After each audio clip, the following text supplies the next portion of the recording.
Speaker. Members, I welcome the opportunity to debate this important motion tonight and commend Mr Carroll for bringing it before this House. Once again, a motion coming from this corner of the chamber is turning a spotlight on issues too often ignored by the executive parties and the official opposition. And that should not be the case, because I have no doubt that members across this House can, like I, think of specific cases within their own experience and perhaps even within their own family where someone daily goes above and beyond to care for the needs of another. The motion rightly turns our attention to the fact that this is particularly the case when it comes to children with additional needs. This is also an issue in which there is a gender inequality, because often those caring responsibilities fall to a mother. Because of their dedication and placing of the needs of their child before their own needs, many women simply cannot go out into the workplace. If they do, it can only be on a part-time or temporary basis, and only then if they can find an understanding employer prepared to work around the needs of the parent. Consequently, they all too often find themselves struggling to make ends meet.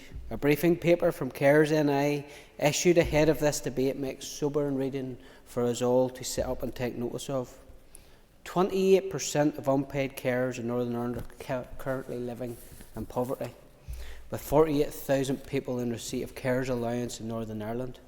That benefit is worth a token gesture payment of $89.90 that we've already heard in this debate, and that's on a weekly basis, and if only available to those providing unpaid care for a minimum of 35 hours per week, meaning the payments are worth a maximum of £2.34 per hour.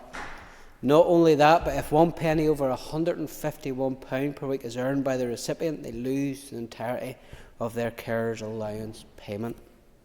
As I read those facts, I could not but reflect on the comments of a member of this House last week who told us that MLAs with young families struggle to get by on £52,500, £1,000 a week before tax, plus office holder allowances. And members, if you sit in the Assembly Commission, that results in another £6,000 a year on top of that. A member of the Assembly Commission earns almost as much on top of their MLA salary Mr. Gaston. as someone on Mr. carers Gaston. allowance. I'm making a comparison, Mr. Gaston. Deputy Speaker, making a comparison.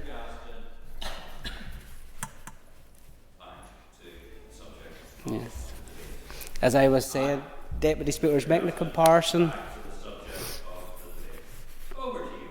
Thank you very much. Is that strike one?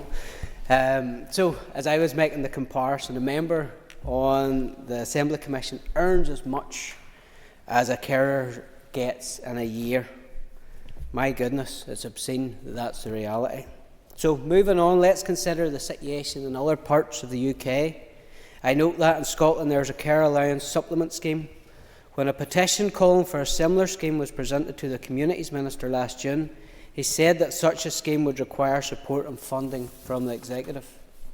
Members, if this Assembly can find the money to propose that MLAs get paid in parity with members of the Scottish Parliament, then there is money indeed in the coffers to meet that modest request. Mr. Gasson, can you resume your seat? I support this motion and the amendment.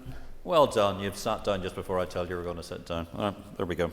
Could I call on Claire Sugden, please? Claire. Thank you, Deputy Speaker. I rise today to give my support to both the motion and the amendment, and I commend Mr